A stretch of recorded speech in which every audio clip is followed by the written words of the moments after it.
This podcast is brought to you by the following sponsors. Your San Diego County Toyota dealers. We've got what it takes. Fix Auto. Corky's Pest Control. And Lolita's Family of Restaurants. Hey there, sports fans. We're back outdoors again. The wind has calmed down and everything's still stationary here on the field. Christian Pedersen, Mr. Coach Jack Klein.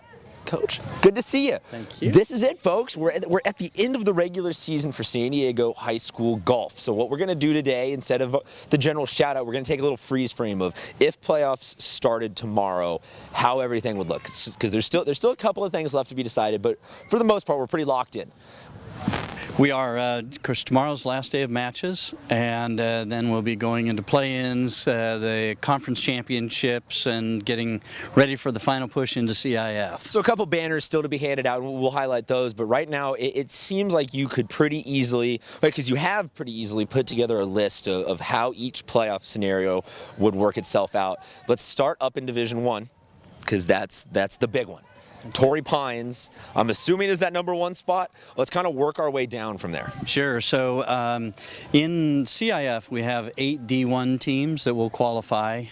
There will be a play-in there as there are in the other divisions. But if it were today, it'd be Torrey Pines, who's number 1. At number 4, we have Rancho Bernardo, Carlsbad, which is number 8. Overall, we have Scripps Ranch, San Marcos, Steel Canyon, El Camino, and Poway.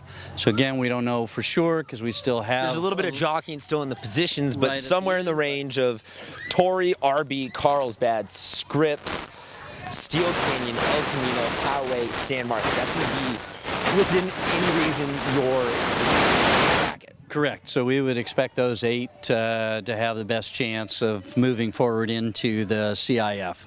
And for the people who are unfamiliar with how this works, how does the team version of CIF work for these 8 teams? So in CIF, you take 6 players. It's just like the season, except that we play 18-hole match instead of 6. And so we have 8 D1 teams. We have 4 D2 teams and 4 D3 teams. And then after day 1 of CIF, when we get there, we can talk more about it, but they'll cut it to 12 total teams that'll go on to day 2. So it's kind of your standard masters, if you will. You got to make that cut to round the corner and keep going. So It is. We all know the Torrey Pines plotline. They've been very well documented all season long. Give me out of this Division I group the dark horse. Who's the team that might be able, not necessarily to snake the title away from Torrey Pines, but might be able to turn some heads and be like, hey, didn't expect that out of them?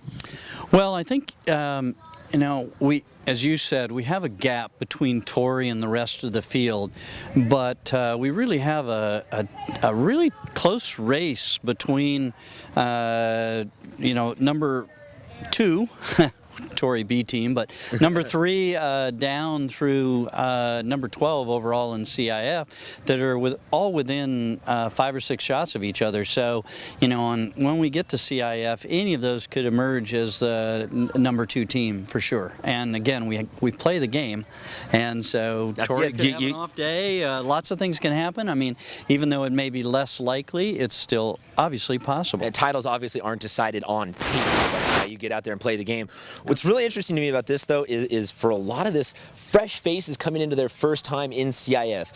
Freshmen at Steel Canyon, freshmen at Scripps Ranch, some of the other D2 and 3 teams. And this is kind of a fun scenario to be in, where it's not, oh, we've seen the track record and that guy is an absolute stud in the playoffs, or oh, we've seen that he just doesn't quite have the ability when it expands to 18 holes to close it. This is new territory, new chapters, new faces, new plot lines. Everyone's kind of coming into the playoffs with a little bit of a chip on their shoulder of, hey, we're the new kids on the block. We want to outperform the other ones. And Christian, I think you really hit it on the head. One of the things that I find to be most interesting and challenging is that we play 9-hole matches throughout the season, and then we get into our conference championships and into CIF, and we're playing an 18-hole match. The analogy might be that, all season you're playing 2 quarters in basketball, and then you go into a 4-quarter game.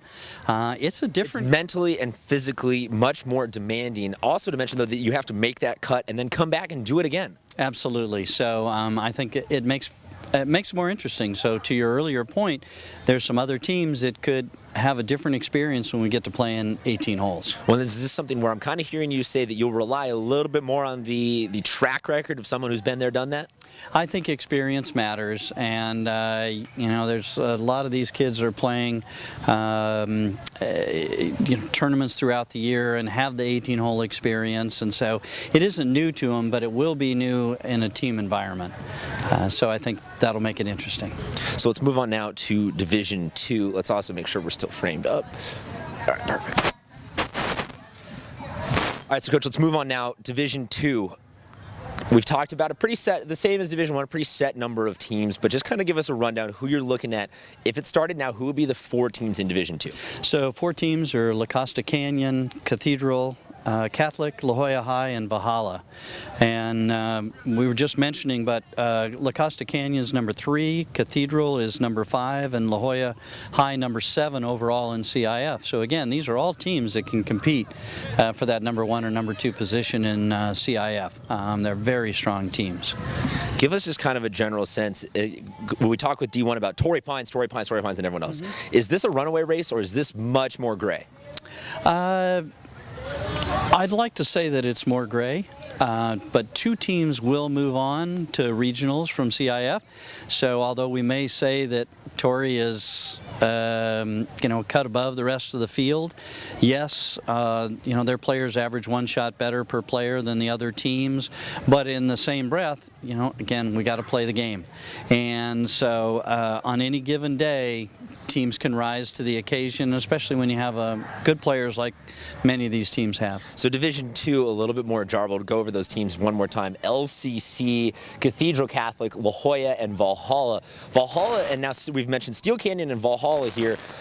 It's kind of a refreshing break from just the coastal, just the North County, having a little bit of a pocket out there in the East County they can represent. And they've also turned some head, Valhalla specifically, with some really great individual play this year. That is correct, and I think we're going to see that. We talked about mentioning some individual players, but there are a couple from Scripps Ranch, Carlsbad, Sayes Creek, and we'll talk. Let's get back to the individuals in a second. Let's move on now, though. Division III. Let's kind of talk about, maybe, if you will, the chance for some teams to make some new history. This is a lot of teams that are on their way up, looking to write that first chapter in the beginning of a nice run. SFC, Sage Creek, La Jolla Country Day, Francis Parker. Seems like that's the 4 teams we've really been talking about in this race all season long. We have, and and I lift up Bishops as well. Bishops is coming on. We'll see, how that shakes out. But we've got some nice teams in D3. Santa Fe Christian is number 6 overall. I mean, this is a team that is is really playing at a great level here. They're having a lot of success, and I see them having a really good run and good opportunity in CIF. So we'd be calling it an upset if we're coming back here in a couple of weeks talking about somebody beating SFC for the title? We would be talking about an upset. They clearly are the best in D3, at least throughout the season. So I just want to comment, though, how amazingly unbiased and journalistic you're being in this opinion, knowing that you have to directly take them on in a couple weeks in CIF as the coach of Francis Parker. So that's the kind of reporting you're getting here at SDPI, folks, is he's able to distance himself from wanting to go out there and say, no, of course we're going to beat him. We're going to take him down. So, Coach, let's kind of flip the coin, because the way that CIF works is it's a team event, but it's also an individual event, which is a very uniquely cool thing about golf. Ran some numbers by before me, and I want you to go over them again about total number of golfers that are potentially in the mix here, and then highlight some of the individuals. Sure. So I'm always amazed at the quality of play in San Diego. Right now, the projected cut line is an index of 7.86. We have 225 players that are inside that line. So you obviously have the teams, and those players come off of that'll be in it. But I'm I'm really excited to see the quality of play throughout all of San Diego. And on the individual side, we've got, when we talk about the top 10, yes, 5 of those are seniors, but we have 2 juniors, 2 sophomores, a freshman. So these are some players that are going to be. Just run me down a little bit. You don't need to give a super detail, but just run me down kind of a list of some of these names that people should be looking for. Right. Well, Cameron Sisk, we've talked about, but he's from Valhalla. He's certainly number 1 still. Torrey has 3 players, Kiwan Liu. They have Martinez, who's a really nice young player, and James Song, who's a senior. I'm sorry, he's a junior. You've got a Christian player, Joey Versick, who's, we mentioned him before, playing at a nice level. Sage Creek has Dylan Mananti, LaCosta Glen, Bo Jin. We've got Steve Sugimoto from Rancho Bernardo, Kyle Maspat from Scripps Ranch. We have one of the brother teams from Carlsbad, but the senior Cullen Plisches rounds out the top 10 for individuals. And that's just a small sampling, because I want to hit on this number. You talk about all of these kids being potentially above the cut. You just want to run that number by me one more time? Sure. So we have 225 players. 225 players, folks. How big is one roster usually? Maybe about 15, 20 kids? Well, we play 6 in our matches each week, and so most of the teams will have 8 players on their varsity team. So extrapolate that out. That is almost a county-wide phenomenon of how good this particular batch of players this year is. It is, and that's a wonderful way to look at it when you start thinking about 8 players on each team and how many teams that can really represent. So it's awesome. So that just to put you in perspective of how competitive this year is because obviously all of those players can't win a CIF title. One person has to emerge as the single golfer who is the best in their respective bracket. So it's going to really be an absolute dogfight, it sounds like. It's going to be great. I'm excited about seeing the level of play. And last year we had Torrey just really bring it. They were 14 under as a team the first day, finished 20 under for the tournament. We've got a little wrinkle this year, which is going to be nice. We get a lot of wind at Admiral Baker in the afternoons.